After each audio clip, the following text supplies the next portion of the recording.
દેવી મને પહોંચવા નહીં દે તો ચાલ હું શ્રાપ બનીને ભાગી જાઉં. અમરિયા, તું સાપ બનીશ તો હું તારી પાછળ નોળિયો બનીને આવીશ, પણ આજે તને જીવતો નહીં છોડું. ઉભો રહે.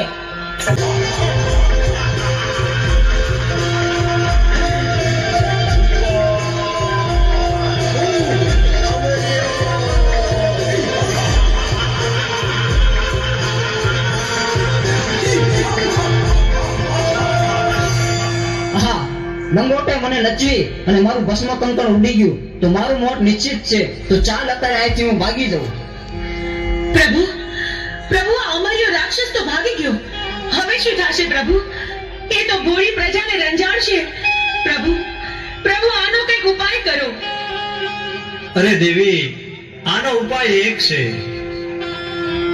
100 મહિનાની નિંદ્રું લઈને ચોટીલાના પરોપરમાં ચામુંડા સુતા છે. તો ચારણ જોગીને બોલાવું, એને જગાડે તો તેનું મૃત્યુ થાય. અરે પ્રભુ, મારું શું કામ છે આજ મને આમ કાં બોલાયો? અરે બોલાવાનું કારણ એટલું છે ચારણ જોગી, અમરિયા નામના દત્તે 33 કરોડ દેવાળોને મોશના મોવડે બંધેવાન કર્યા. હા પ્રભુ, પૃથ્વી ઉપર હાહાકાર મચી ગયો છે. તો આલે મારું ડમરું અને માં ચામુંડાને જગાડવા જા. પણ એક વાત યાદ રાખવાની કે જ્યારે માં ચામુંડા જાગે, હા પ્રભુ, ત્યારે અવળું ફરી જજો.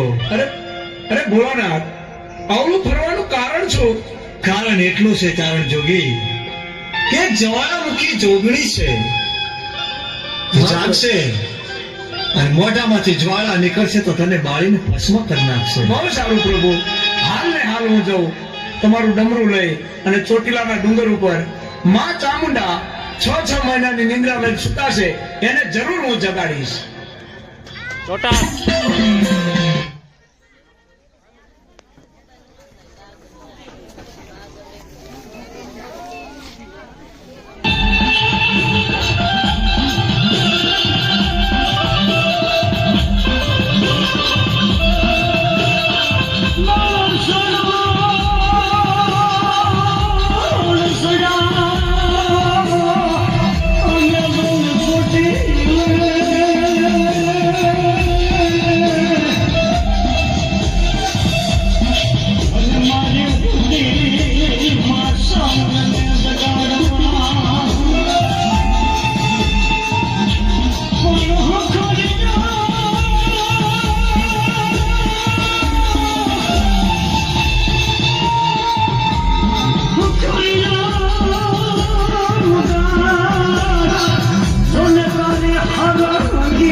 અમરિયા નામના દર્શને જેથી વચ કરવાની પ્રવાસી છોડીલાના પાટની માથે જેથી માથે પહોંચી ઉતર્યા. જેથી એક પગથિયા મારવાથી સદવા સુવાળા મૂકી સોગમી પગથિયા મટી ઉતરવા મટી પગથિયા ઉતરવા અને પૃથ્વી માથે ભગવતી જે મેળવવા ભગવતી માં ચામુંડાએ જેથી પગ મેળવ્યો અને જેથી મા ભગવતી વિકરા રૂપ ધારણ કરી અને તેની પૃથ્વીની માથે પગ મેળવ્યો અને પગ મેળવતા તે મા સિદ્ધવા પાતાળની મારી પાસે શેષ નાખીને જેથી નાઈ પૃથ્વા બની અને તેની અમારા મનો ભોગી શું કર્યો.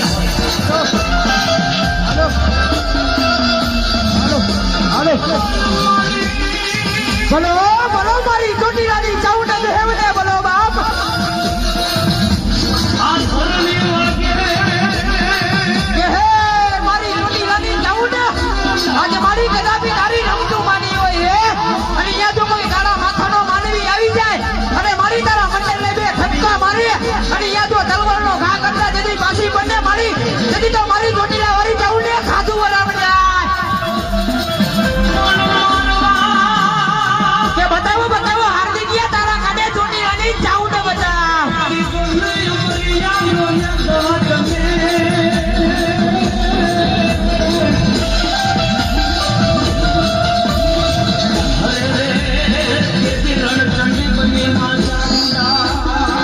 હાલો હાલો કે હે મારી ચોટીલાની ચાઉંડ આજે કદાચ મારી તારી આગળ દુખી આવી જાય બાપ પણ તારા વગર એના દુઃખ કોણ મટાડે અને ત્યારે અમારી ચોટીલાની ચાઉંડ શું કે ખબર હે કે જાવ મારા દીકરા એકને પણ કદાચ 51 દુખી લઈ આવો જો એના દુઃખ ભાગતા પાછી પડો ને તો મને ચોટીલાની ચાઉંડને ખાધું વરામ જાય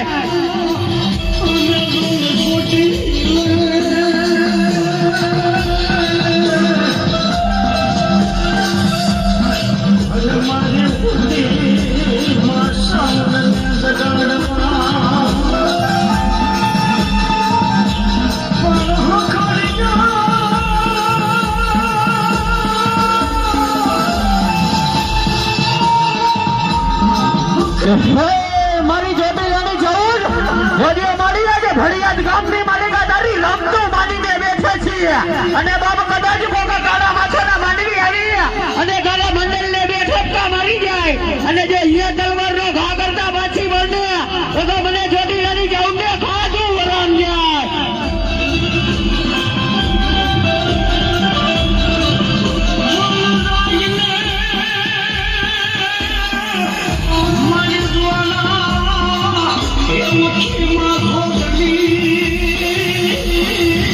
કે હે મારી ચોટીલાની ચાઉંડ આજે મારી તારી એક વાંસા લઈને જોડે મારકા ખમખાંડની મારીમાં વહી જાય અને અહીંયા જો કોઈ બુથનો ઘા કરી જાય અને તારા મંડળ વાળાના જડી વાળ વાગો દાવા જવું ને બાપ જડી તો મારી ચોટીલા વાળી ચાઉંડનો ડુંગરો લાગે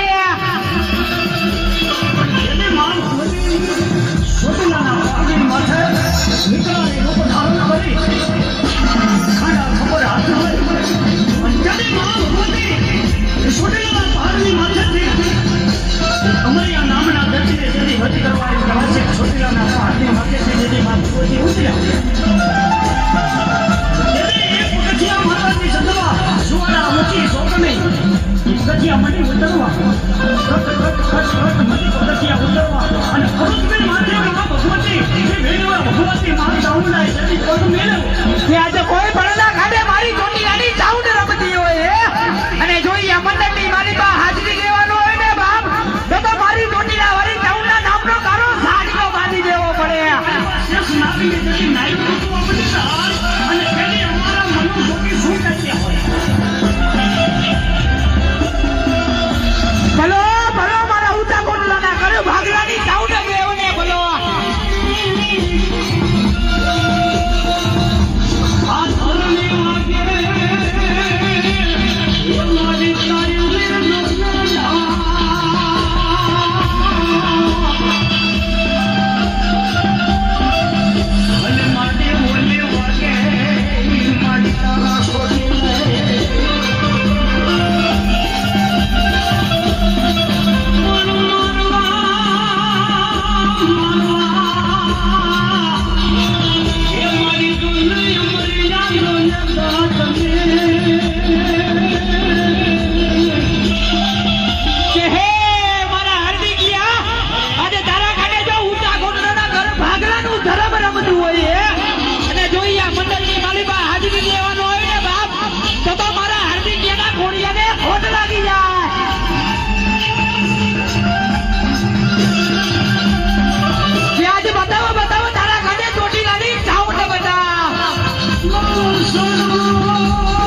ચારણ જોગી શું એવું તે તને શું કામ પડ્યું મારું ચારણ જોગી? તમને ખબર નથી કે અમરિયા નામના રાક્ષસે પૃથ્વી ઉપર હાહાકાર મચાવી દીધો છે અને તમે 100 મહિનાની નિંદ્રા લઈને સુકાશે તો માટે પૃથ્વીમાંથી આંધળો જ થઈ ગયો છે માં. એટલા માટે હું તમને જગાડવા માંગુ છું. એમ વાત છે. અમરિયા રાક્ષસની એટલી હિંમત કે ભોળા માણસોને રંજાડે? પૃથ્વી પર એને મચાવેલા આતંકનો હું પળમાં અંત કરીશ. અમરિયા રાક્ષસનો પાપનો ઘડો ભરાઈ ગયો છે. એને પોતાનો વિનાશ પોતે નોતર્યો છે. ચારણ જોગી ચાલ તું આગળ ને હું પાછળ. અમરિયા દત્ત રાક્ષસને ચપટીમાં ચોળી નાખું.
અરે અમરિયા રાક્ષસની આટલી હિંમત કે એને દેવ દેવી બંધનમાં રાખ્યા છે.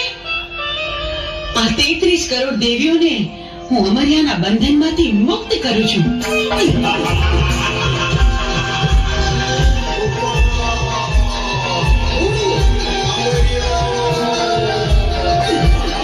યુદ્ધે ચડી તારો નાશ કરીશ.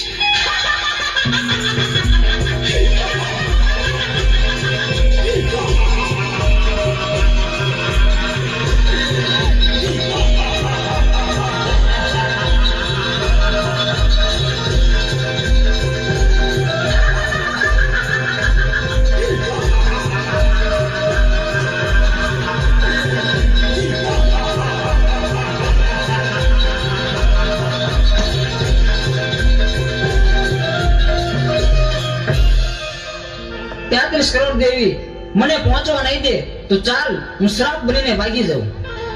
અમરિયા તું સાપ બનીશ તો હું તારી પાછળ નોળિયો બનીને આવીશ, પણ આજે તને જીવતો નહીં છોડું. ઊભો રહે.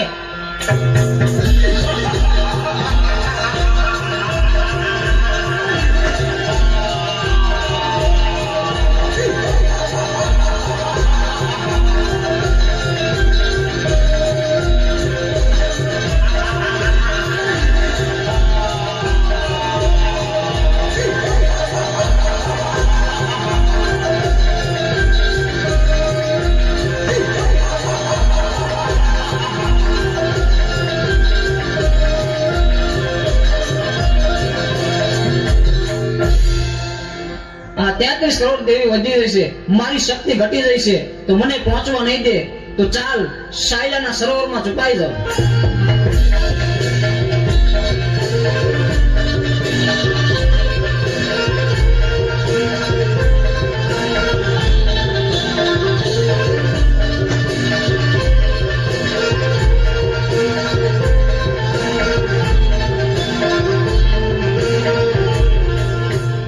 અમર્યા, ભલે તું સાયલાના સરોવરમાં સંતાયો, પણ મારી પાસે એનો પણ ઉપાય છે. મારી બહેનોની મદદથી તારો સંહાર કરીશ. બહેનો, અમર્યો રાક્ષસ મારાથી ભાગીને સાયલાના સરોવરમાં સંતાયો છે. હાલો, આપણે બધી બહેનો ભેગી મળી આખા સરોવરનું પાણી ખોબલે ખોબલે પી જાય. સાયલાના સરોવરને ચરણામૃત ન બનાવું તો હું ચોટીલાની ચામુંડ નહીં.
જોયું અમર્યા, તું સાયલાના સરોવરમાં પણ છુપાઈ ન શક્યો.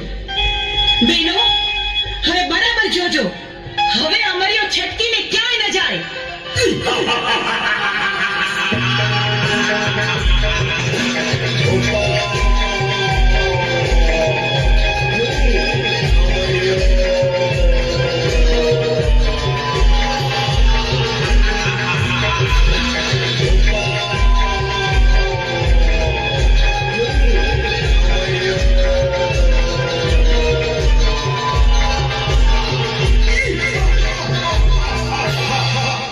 કરોડ દેવી વધી રહી છે અને મારી શક્તિ ઘટી રહી છે, તો હવે મને જીવવા નહીં દે, તો ચાલ સામે ગાયનું કરકું પડ્યું છે, તો એમાં સંતાઈ જાઓ, તો પણ અહીંયા કોઈ પણ દેવી નહીં આવે.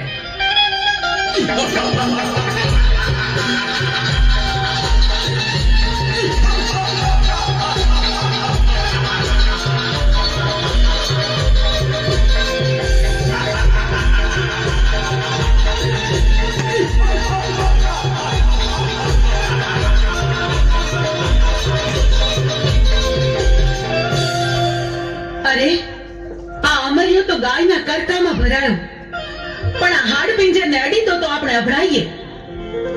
પણ અમર્યા રાક્ષસનો સંહાર તો કરવો જ પડશે. તો બહેનો, ચાલો આપણે બધી બહેનો આપણા અંગનો મેળ કાઢી એમાંથી એક બાળકી પ્રગટ કરી.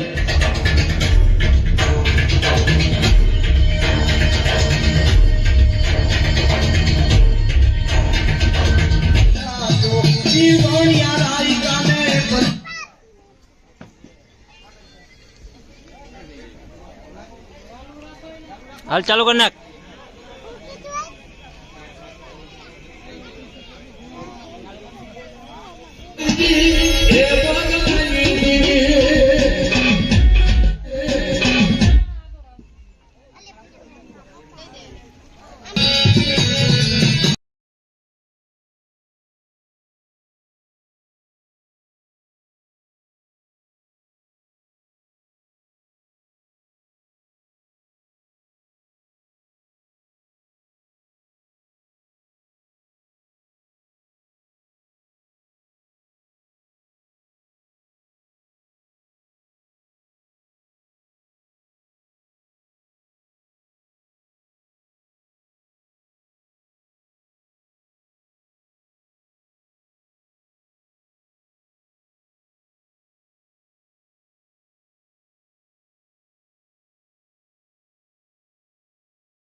માં, તમારું જય હો.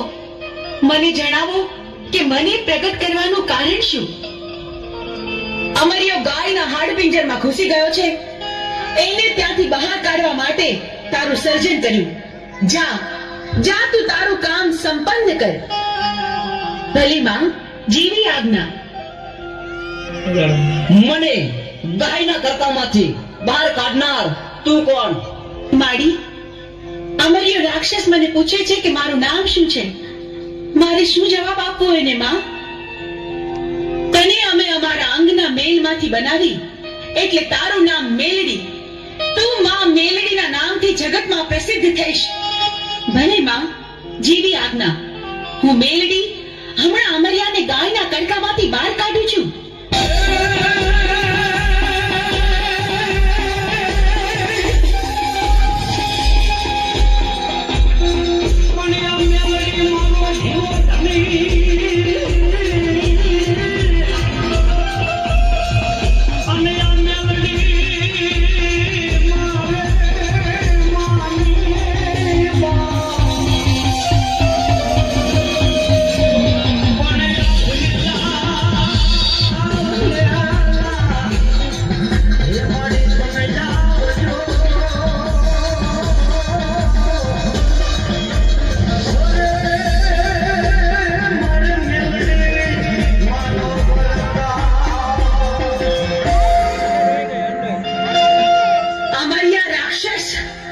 જોયું, તું ભાગી ભાગીને કેટલું ભાગ્યો, પણ મારાથી બચવું તારા માટે અસંભવ છે. હું ચોટીલાની ચામુંડ તારો કાળ બનીને આવી છું. મૃત્યુને ભેટવા તૈયાર થઈ જા. મારી સાથે યુદ્ધ કર.